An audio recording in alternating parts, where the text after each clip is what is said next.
Welcome to the Clear to Close podcast with your host, local mortgage expert Ryan Bolton. Ryan has the questions and answers, tips and tricks, do's and don'ts, and expert guests to explain all the steps needed to buy or sell real estate. And now it's time for the Clear to Close podcast. Hey everyone, Ryan here. I am a mortgage nerd. I'm with Patriot Home Mortgage here in St. George, Utah.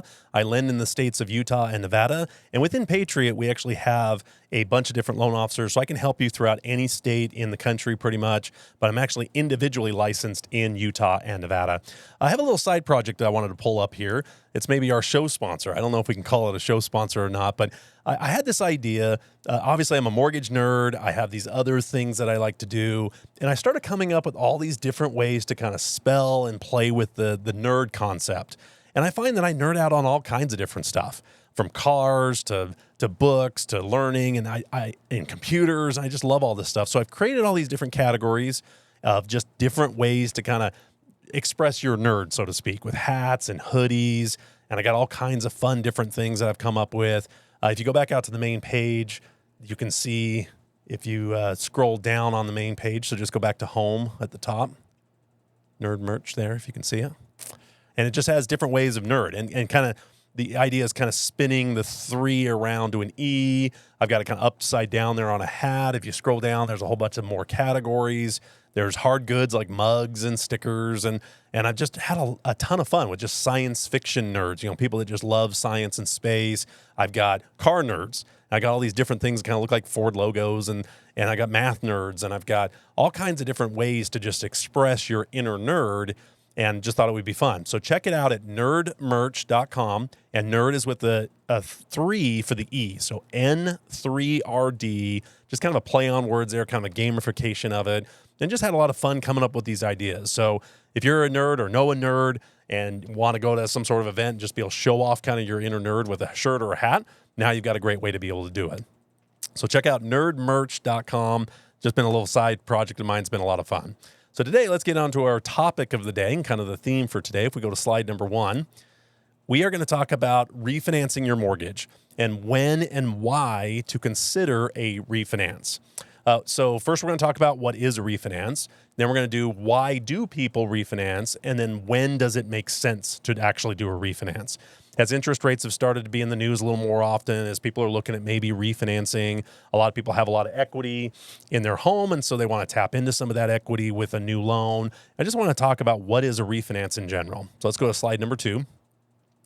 And the simplest way to kind of break down what is a refinance, it's simply replacing your existing mortgage with a new one with different terms, different loan amounts. It's just simply replacing an old loan. And it doesn't get much more complicated than that, other than people don't understand kind of what refinancing means. Maybe they hear about it with car loans or debt consolidation loans and don't realize it's kind of the same thing with a mortgage. So a lot of times you can just take your existing balance, whatever you owe, do a new loan that replaces that loan that gives you either better terms or gets rid of mortgage insurance. And we'll talk about some of the reasons why people refinance. But that's really kind of the core idea is just replacing your current loan with a whole new one. So the old one gets paid off, a new one gets put in its place. So let's talk about what are a couple of different types of refinances. So let's go to slide number 3. In this one, it breaks down the most common refinance names. The first one's known as a streamline. This is with FHA, USDA, and VA loans primarily. What it does is it takes your existing approval on your old loan and just carries it forward, as long as you haven't missed any payments on it. So they're usually a little bit more streamlined in the sense of you don't need new appraisal, you don't need new income and asset documentation. They do want to check an updated credit report, make sure there's not a new bankruptcy or something like that, and just have minimum credit score requirements for these. But they're really streamlined in the documentation and the speed. They're just easy kind of replacing the loans. So you just take your old approval, lower the rate to today's rates. And typically they don't allow you to raise the loan amount very much. So it doesn't get you the lowest rate possible, but it's basically as close to a free loan as you're going to get by just taking your old approval and just lowering your rate to today's rates or close to today's rates. So that's only available on FHA and VA and USDA loans. They're kind of a specific kind of government program, so people will stay in the property and just take advantage of lower interest rates. You can do a streamline with or without an appraisal. So that's one of the unique features with a streamline is they're just taking the old loan and just giving you new terms for it. But if you want to raise the loan amount, and there's some reasons to do that, that's when you would have to update the value. Now, if you have enough value, or the value's gone up enough, you really don't need a streamline. Streamlines are more designed if there hasn't been a lot of appreciation or you haven't paid down the loan very far to just kind of take advantage of new rates without having to go through a full-blown refinance. But they are starting to kick up a little more often. As we've seen interest rates a few years ago versus today, we're starting to get more requests for this type of refinance. The next one's known as a rate and term. This is simply just taking your existing loan amount. You can add the fees back onto it and just refinance that. So you don't really get any money back. You can get up to $2,000 back without it being a cash out refi. So rate and term is simply just taking your old loan and just improving the terms, whether that's interest rate or removing mortgage insurance or taking off a spouse or something like that, a cosigner. That would fall under rate and term refinance. All you're doing is changing the rate and term. The next most common refinance is what's called a cash out refi. So this is any time that you're pulling out money that's on top of the balance of the first mortgage more than $2,000. So again, you can go up to $2,000 without it being a cash out loan. Anything more than that, you'll start having some adjustments to the underwriting. You'll have adjustments to how much they'll loan, and you'll have some hits to the interest rate by pulling out additional cash. Now, if you have a first and a second mortgage and you're only paying off mortgages, it's still considered a cash out refi unless those mortgages were used to purchase the home. So let's say you bought the home 10 years ago, and then 5 years ago you got a line of credit, and you want to kind of combine those two loans. Now the interest rates are advantageous to do that. Maybe you're thinking, okay, I want to put both of these loans together. We saw a few people trying to do this when feds and prime and some of the second mortgage rates were going up. People wanted to kind of push those two loans together with a cash out refi. But they're saying, hey, I'm only paying off liens. It's just rate and term on two mortgages, but it doesn't work that way with cash out refis. So anytime you're getting cash above the initial loan to buy or your initial first mortgage, anything over $2,000 is considered a cash out refinance. And that cash out can be used for all kinds of different things. First and second, combining those two loans. You can use it to get rid of other debts. You can use it for home improvement projects. Maybe you're wanting to do some renovation to the home. I've really seen that request probably kick up as much as anything is people that don't necessarily want to completely go from their $300,000 house all the way up to $600,000 or $700,000, but they want to improve the home or remodel it, maybe add a room or just do things to kind of make that home fit their lifestyle or their family size, or just remodeling, modernizing it a little bit. That's a kind of an option. Instead of completely selling and starting over with a new home, just remodel the one you're in. So a cash out refi can help you with that, where you still have typically better rates and terms, locked in money than say a home equity line of credit or a second mortgage. And again, that's part of my job is to sit down with a client. Okay, what are we trying to do? Oh, I need $30,000 to remodel the kitchen, recarpet, paint, whatever it might be, landscape, whatever it might be. And we look at the numbers. Well, we can do a new first mortgage or just do a small second for the $30,000, $40,000, whatever you might need. Or finishing the basement. I would say that's a big one where people will finish basements or certain parts of the house to make it more functional, add some square footage, add some value to it. And a cash out refi is the term that you would use if you're doing something with the first mortgage. I know there's a lot of mortgage jargon. It's just kind of how some of these things work. But I've had a lot of times where people will come and say they want to refi, but they don't want to touch their first mortgage. And so part of it is slowing it down and saying, okay, here's what these terms actually mean and the loan you're actually trying to get. So that way we can walk through the benefits and disadvantages of that. The next one is construction loans. A lot of times you'll have a construction loan to originally purchase the land, do the vertical, what we call building the home up, getting it to a point where you have a certificate of occupancy. Then that loan that was just a construction loan that had draw features. So let's say it's a $500,000 construction loan to buy the house, to do all that. You take them in draws. So as the builder needs money for the 2x4s or the roof or the electrical or the cabinets, all this stuff that goes into a home, there's draw schedules. So it's a little different type of loan than a long-term permanent loan. So once the home is done, that loan rolls into a new loan, which is basically a refinance. It's replacing that lien that was a construction loan and moves it into a permanent loan. So I would say those are the most common. The streamline, rate and term refi, cash out refi, and then the construction to permanent, where it goes into a final loan. All right, let's go on to the next slide. And then why do people refinance? I mean, it's something where I hear that word tossed around a lot. Well, you can just refinance if rates get better. And that's probably the most common is interest rates that you have on your loan right now. Rates are now better, and you can now do a refinance to lower your overall payment. That could be a combination of lowering the interest rate and removing or reducing the mortgage insurance. As you gain value on the home, either with appreciation or paying down the mortgage loan, your risk on the mortgage insurance can also go down. You can actually remove the monthly mortgage insurance even without 20% equity or 20% down by paying a one-time fee. And as the value goes up and your loan amount goes down, the cost of the mortgage insurance can also go down. So if you've had the home for a few years with an FHA loan and you want to look at options of getting rid of the monthly mortgage insurance, you don't have to wait until you have 20% equity or have paid down the loan 20%. There's options that start kicking in with as little as 5% equity or 5% down. And they're on 5% tiers. So at 10%, it's cheaper. At 15%, it's cheaper. And then, of course, at 20%, it's totally gone. But I sit down with clients all the time that we're able to kind of combine both benefits, lowering the interest rate on the overall debt and reducing or completely eliminating that monthly mortgage insurance premium. And a lot of mortgage insurance, if you look at your statements, can be anywhere from $100 all the way up to $300, depending on your loan amount. So getting rid of that is actually as beneficial monthly as a big change in the interest rate. So this is part of refinancing, is to lower your payment and make it make sense by how much different you're able to make the payment. The next one is, we've talked about a little bit, cash out. People will pull out the cash to get rid of other debts, to do debt consolidation, to be able to then save that monthly payment and reduce the term on the mortgage. I've seen a lot of people do that. They've got their mortgage payment at whatever it is per month, but then they've got $1,000 worth of car or credit cards or any other types of debts that if those were eliminated, you could then accelerate the mortgage and save thousands of dollars on interest and pay off the loan years and years and years sooner without having to come up with more money out of your budget. It's simply redirecting where that money is going. The trick is just the discipline to do it, to kind of keep paying your payment, but now just towards one debt.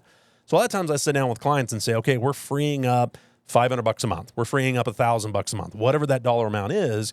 Let's put some of it on the mortgage, so you're accelerating that loan while still keeping within your budget, and also increase your 401 contribution, maybe look at your life insurances, look at other things where that money can help get you even further ahead. I don't like the idea of taking all of it and putting it towards the mortgage, because once that's done, you have all this equity you can't get to. Where if you have some of it going to pay down the loan and more of it going into some other investment vehicle, whether depending on your risk tolerance with stocks or bonds or mutual funds or IRAs or whatever that you have, it still is good to diversify that savings that you're experiencing. But we're starting to see the uptick on people at least asking about what they can get off of their mortgage to free up that money for other things. But a lot of times I'll sit down with clients and say, okay, let's get rid of some of this other stuff, restructure where it's going. So then in 10 years, not only do you owe even less on your mortgage, but now all of a sudden you've got a dramatic difference to the investments that you have as well. So not only have you paid down your loan, but now you've also got more money in the bank to show for it. And I don't know if this is shut down or not. Okay. So if we can go to the next slide, it'll talk about some of the other things. Don't know what my next slide is. I don't know. Maybe we have to edit or start over. We're good. Keep going. Oh, okay. Sorry, we had a little glitch here in the studio. Okay, and then the next, we're going to talk about removing a cosigner. So another reason you need to refinance is you'll have to pull off maybe a cosigner. You had a father or a brother or sister, something like that, that was cosigning when you first did the loan. You can't just take their name off the property and take them off the loan. The only way to take somebody off the loan is a refinance, because the loan was issued with both those people signing for the loan. So when you have a divorce situation or a cosign situation, you really are forced to do a refinance. And the refinance can be rate and term, which is just simply removing them, as long as you qualify on your own, removing that person from the loan and from the title. Where in divorce situations, you'll often see a cash out requirement where one is awarded equity or something within the negotiation of a divorce that the cash out refi has to kick in. But keep in mind, many cash out refis do not go past 80% of the home's value. So you'll have to make sure that if you have to pull out more, that's where sometimes divorce situations require that you sell that property and just start over, split the equity, everybody moves on. But I've also seen where in lieu of child support or in lieu of something else, they get more of the equity. And so it's all negotiable. There's not like one size fits all with divorces. But with real estate, there usually is some sort of refinance that takes off a spouse. But the person that is, you can't just take them off with just a refi. They have to still qualify on their own. So if you, whether it's a co-sign situation with a family member or a divorce situation, the refinance would have to kick in to remove them from not only the loan, but also from the title, depending on how you're structuring it. But if you have a spouse that's never worked and she's kind of awarded the home or is getting child support and alimony, she may not qualify for that home without the husband's income or vice versa. And so that it gets a little sticky, it gets a little tricky in divorce situations to free up that equity or remove spouses from the loans. And I haven't seen very many times where the courts will physically force a mortgage company to take somebody off the loan because it's kind of predates the divorce, but that does happen. Every situation is different with a divorce. Like I said, there's not a cookie cutter way. I've seen all kinds of crazy divorce decrees in my career. And I've helped a lot of clients here in Utah where they are going through divorce and need to cash out a spouse or just remove them off the loan and have them qualifying on their own. And I can help you with that. So if you're going through that process, we want to talk early. Many, many times, the divorces are just atom bombs to the credit. People stop making payments on the car, the truck, the house. They just kind of stop making payments on everything until it all gets worked out. It can get really ugly. I mean, it's just kind of the nature of divorces sometimes. If we talk early, it'll help the situation by getting the refinance done early before credit becomes affected and just review the options and say, okay, here's what the house is worth. This is what's owed. Somebody's awarded 50-50. Somebody's awarded 75-35. Whatever the percentages are, I can help run those numbers and show you what your payment's going to look like after the fact. And then that's where you can make an educated decision on the next steps as well. All right, so let's jump on to the next slide here. And we have got, so when does it make sense to refi? People have all these rules or kind of ideas in their head. For the longest time, there was this idea you've got to reduce your interest rate by 1% to make the loan make sense. And that's fine to a certain extent, but that's when loan amounts were $200,000, $300,000. Now that loans are so much more, you don't need necessarily a full percent off of the mortgage to justify it, especially if there's mortgage insurance. I've seen times where they only lower the rate 0.5% on the rate, but they get rid of that monthly mortgage insurance, which actually saves them more than the reduction of the interest rate. A lot of times I'll sit down with clients and say, okay, here's what it's going to cost to do the loan. Now, there's certain costs like insurance and taxes, escrow account that really aren't a cost for the loan. It's just part of setting up the new loan. So you want to look at the true costs of the mortgage loan. And a lot of times it's added to the loan amount. So that way you're not actually writing a check for it. Not when you first bought the house, you had to bring some down payment in most cases. With refinance, you really don't have to. It's all built into the loan to value. It's built into the interest rate. It's built into the loan itself. So it is something that there still is costs associated with it. So I always will sit down with a client and say, okay, here's the cost, here's the savings, divide those two numbers out. That's the break-even point on the loan. You want to make sure you're planning on staying in the home at least that long. I think that's one of the biggest factors on whether it's time to refinance. And you could try to time the market and say, well, I'm going to wait till next year. I think sometimes it makes sense to do it when you can, because I've seen underwriting guidelines change. I've seen values change. I've seen costs for mortgage insurance change. So it's good if it makes sense and how long you're planning on keeping the loan. Trying to time interest rates can be really, really difficult, especially if you wait a year, you've paid that higher rate for that long, you've paid all that mortgage insurance that long. Now you have to keep the loan even longer with the savings just to break even for a whole nother year of keeping the old loan. So I think if it starts to get to the point where there really is that reduction, that's where it makes sense. But if you're not going to keep the home very long, that's where you want to evaluate whether it's worth taking on that additional debt or whether it's saving enough to make sense. It's amazing how 1.25% doesn't make a huge difference, but when you spread it out over the life of the loan, it can be $100,000. I mean, it can be a huge number, but if you only keep the home 5 years, 3 more years, then you're not going to see the benefit of that refinance really kick in. So it really comes down to where is the savings versus the cost. And the sooner you can recoup it, then the faster or the more sense it makes to refinance. I've been able to show many clients it can be 6 months to a year where you're breaking even. Then after that point, you're truly saving that $200 a month, $300 a month, whatever the number happens to be. And that's where looking at debt consolidation can make a big difference too. Because again, it frees up that money to either put on the loan to reduce its term. You could look at a 20-year term, a 15-year term, without really increasing your budget. You're just removing or readjusting where that money is going. That's where a lot of people will look at refinancing to see what the break-even point is. And then let's say you do this plan and you get to that year of saving money, then you keep it another year and rates drop or something changes. You can still look at a refinance again because you're recouped the cost of that loan. But knowing the numbers really makes sense. If it takes you 4 years to break even, maybe it's not worth doing a refinance yet. If it takes you 4 months, do it. Even if in 6 months rates drop again, it didn't cost you anything for the first refi in the first place. So why not look at those options to be able to see what's making sense within the marketplace? So let's go to the next slide. I think I've got one more here. So just to kind of recap, I lend in Utah and Nevada. We can do refinances. We can show you how all these things work and really sit down with you and say, okay, I'm wanting a refinance for this reason, whether it's removing a spouse in a divorce or a co-signer like a family member. I've seen brothers kind of team up to buy a house, and then the older brother wants to buy a new house or needs to do something and get that loan off their credit. I really think that's going to be more common. I've seen a lot more co-signing having to happen because of the price of homes and the price of interest rates. I've seen a lot more kind of family members, roommates in college, friends getting together to get that first home purchased. They get a couple of years down the road. One of them wants to keep it. Maybe they're going to look at getting married, getting kids, that kind of stuff. The other one now wants to go buy his own home and they have to cash each other out, or they turn that property into a rental and they both move out of it. There's all kinds of ways to make real estate work. And that's part of my job is to do that. But I've seen an increase in refinance activity because of interest rates and because you've seen more co-signers trying to separate out the loan so they can go buy another property. But that's part of my job, is to sit down and show you how these different loan programs work and really what you're trying to accomplish. I've seen a big uptick, again, in cash out refis to remodel or adding second mortgages, which we can help with as well.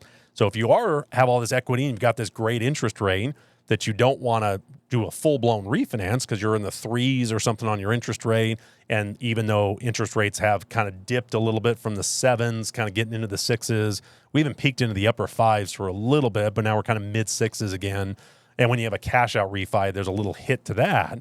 So it's a hard jump to go from 3 to 6 on a refi. Even if you're having a huge payment difference, that's where these second mortgages might be more advantageous, just depending on what you're trying to do with the money. That's part of my job. It doesn't cost anything to find out. If you're just curious about how this works, but you don't want to pull credit yet, you don't want to go through a full-blown mortgage application, have us, look under the hood of everything and bank statements, tax returns, all the stuff we need for loans. If you just want to kind of say, hey, where are we at? Am I close? Should I wait? That's part of my job, is to just talk about this stuff. And I love doing it. I'm a mortgage nerd, so I love talking about mortgages.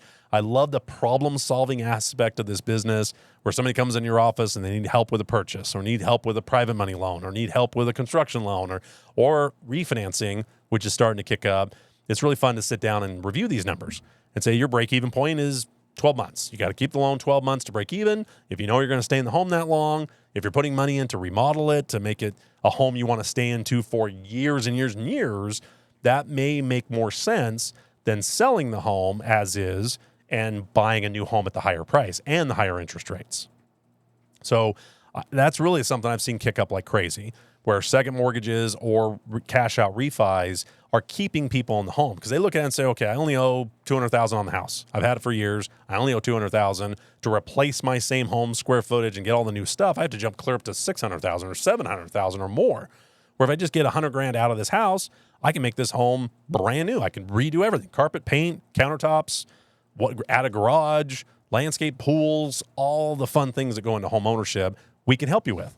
So check out my website at ryanbolton.com. That's BOLTON, ryanbolton.com. We can set up an appointment to meet. You can apply right online. We can go through all the options. Again, it doesn't cost anything, doesn't obligate you. We don't have to pull a hard credit report. We can just talk. We can just figure out when, and what makes sense and what loan programs fit your needs. We can check credit. Just make sure if there's anything we can do on credit to make sure you're getting better loans, and just review everything that you have access to. I'd love to work with you. Refinancing is going to be kicking up, I think, a lot more. And it's something where I really enjoy what I do for a living and would love to earn your business. So if you're looking for lending in Utah and Nevada, I do purchases as well. So we're talking about refinances today, but I do anything with loans. I often tell my clients I sell money for a living, and I love talking about it, as you can tell. So check out my website, ryanbolton.com, and we'll see you on the next podcast. We got some guests lined up. It's going to be a lot of fun. So appreciate your time, and we'll see you next time.